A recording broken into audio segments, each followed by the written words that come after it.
नमस्कार बच्चों, pioneer convent school में आपका स्वागत है। हमने पिछली वीडियो में वाक्य विचार किया था और वाक्य के अंग किए थे। वाक्य के दो अंग होते हैं, उद्देश्य और विधेय। अब हम वाक्य के भेद करेंगे। वाक्य के दो भेद होते हैं, रचना की दृष्टि से और अर्थ की दृष्टि से। रचना की दृष्टि से वाक्य के 3 भेद होते हैं और अर्थ की दृष्टि से वाक्य के 8 भेद होते हैं। लेकिन आपके पाठ्यक्रम में सिर्फ अर्थ की दृष्टि से ही वाक्य के भेद हैं। अब हम वाक्य के भेद करेंगे अर्थ के आधार पर। सबसे पहले है विधानवाचक वाक्य, आज्ञावाचक वाक्य, प्रश्नवाचक वाक्य, निषेधवाचक वाक्य, इच्छावाचक वाक्य, संदेहवाचक वाक्य, विस्मयादिबोधक वाक्य और संकेतवाचक वाक्य। अब जैसा कि आपको इनके नामों से ही इनके अर्थ स्पष्ट हो रहे हैं। सबसे पहले हम करेंगे विधानवाचक वाक्य। विधान का अर्थ ही कार्य का करना होता है, मतलब किसी भी काम का होना। अब हम इसकी परिभाषा करेंगे। जिन वाक्यों में किसी क्रिया के करने या होने की सामान्य सूचना मिलती है, सामान्य सूचना मतलब साधारण बात का पता चलता है, जो सामान्य बात कही जाती है, उन्हें विधानवाचक वाक्य कहते हैं। जैसे सूर्य पूर्व दिशा से उदय होता है। इस उदाहरण से हमें साफ पता चल रहा है कि सूर्य पूर्व दिशा से उदय होता है। यह एक साधारण सी बात है। सभा ने नेताजी का भाषण सुना। अब सभा ने नेताजी का भाषण सुना, ये भी एक सामान्य कथन है, एक सामान्य सूचना मिल रही है हमें, तो ये विधानवाचक वाक्य है। मोहन कल बाजार गया था। मोहन कल बाजार गया था, इसमें भी एक साधारण बात हो रही है, एक सामान्य सूचना मिल रही है हमें। सुनीता पत्र लिखती है। सुनीता पत्र लिखती है, इस वाक्य से भी हमें एक साधारण बात हो रही है। दूसरा भेद है आज्ञावाचक वाक्य। जैसा कि इसके नाम से ही पता चल रहा है, किसी को आदेश देना। जिन वाक्यों से आज्ञा या अनुमति का बोध हो, उन्हें आज्ञावाचक या विधिवाचक वाक्य भी कहते हैं। इसका दूसरा नाम है विधिवाचक वाक्य। अब हम इसका उदाहरण करेंगे। जैसे अब बैठकर अपना काम करो। अब इस वाक्य से हमें क्या पता चल रहा है कि यहाँ पर किसी को आदेश दिया जा रहा है, किसी को ऑर्डर दिया जा रहा है। कृपया मुझे अपनी किताब दे दीजिए। शोर मत करो। इस वाक्य से भी हमें यही पता चल रहा है कि यहाँ पर किसी को आदेश दिया जा रहा है। कठोर बनो परंतु दयालु रहो। यहाँ पर भी किसी को आदेश दिया जा रहा है। अब हम करेंगे इसका तीसरा भेद, प्रश्नवाचक वाक्य है। जैसा कि इसके नाम से ही पता है, प्रश्नवाचक मतलब किसी से कुछ पूछना, किसी से प्रश्न करना। जिन वाक्यों में प्रश्न किया जाए, उन्हें प्रश्नवाचक वाक्य कहते हैं। जैसे क्या, कौन, कब आदि, ये शब्द इस प्रश्नवाचक वाक्य में ही आते हैं। किसी से प्रश्न किया जाता है। अब हम इसके उदाहरण करेंगे। क्या तुम पढ़ोगे? अब हमें यहाँ पर प्रश्न कर रहे हैं और हमें इसका कोई ना कोई तो जवाब मिलेगा कि नहीं पढ़ रहा, हाँ पढ़ूंगा, क्योंकि प्रश्न करने पर कभी ना कभी हमें उसका उत्तर तो मिलता ही है। कौन, कल कौन आएगा? आप कब जाओगे?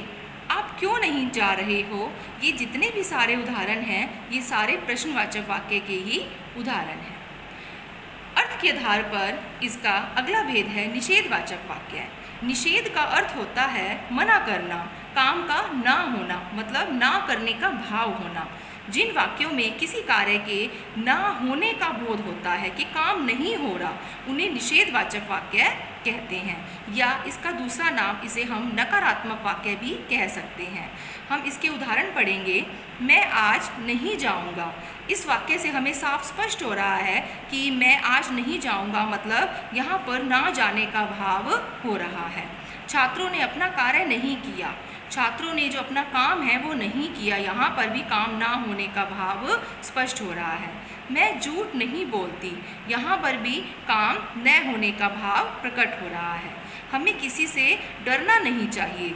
यहाँ पर भी नहीं, जो नहीं आ जाता है या न आ जाए तो इसमें साफ स्पष्ट हो जाता है कि यहाँ पर काम न होने का ही भाव हो रहा है।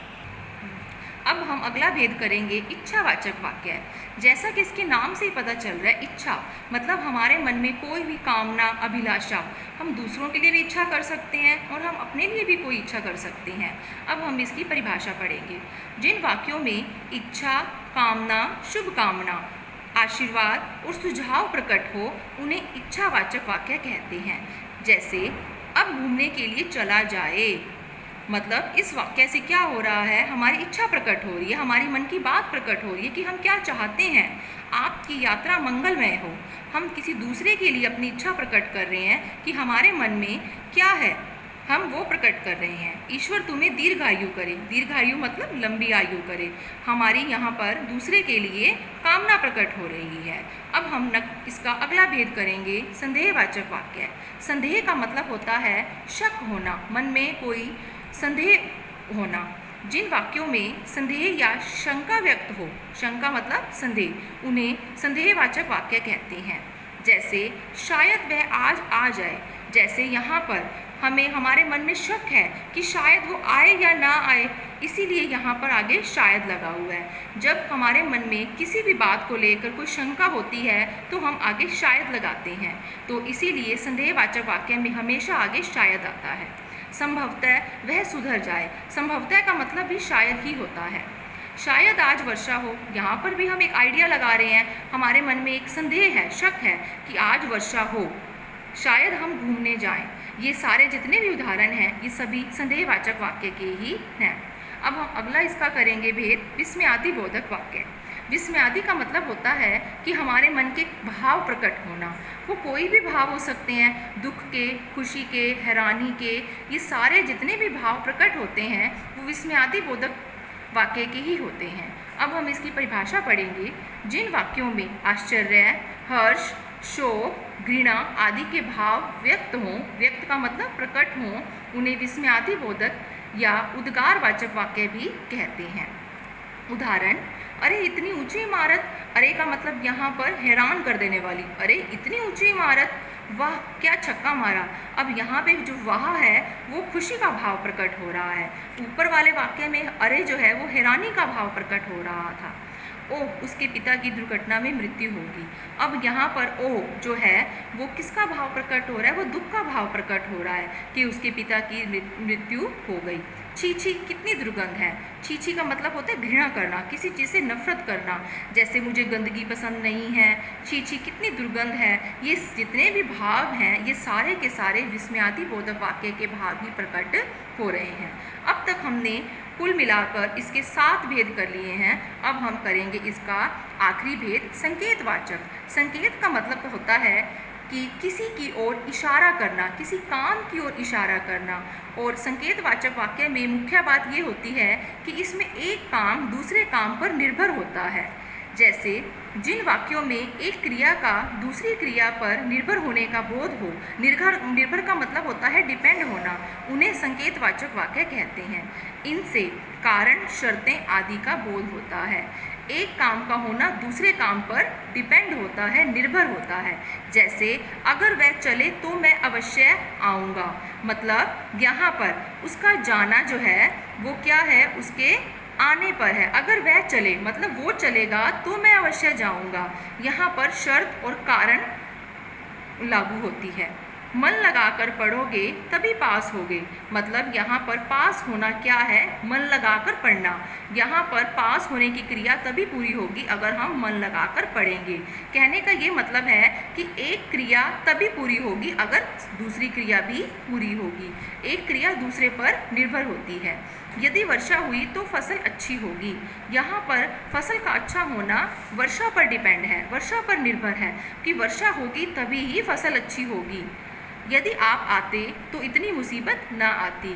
यहाँ पर मुसीबत किसके लिए आई है, यदि आप आते तो इतनी मुसीबत ना आती। यहाँ पर मुसीबत का आना आपके आने पर है, मतलब एक काम का होना दूसरे पर निर्भर है। तो अब तक हमने बच्चों अर्थ की दृष्टि से वाक्य के 8 भेद कर लिए हैं।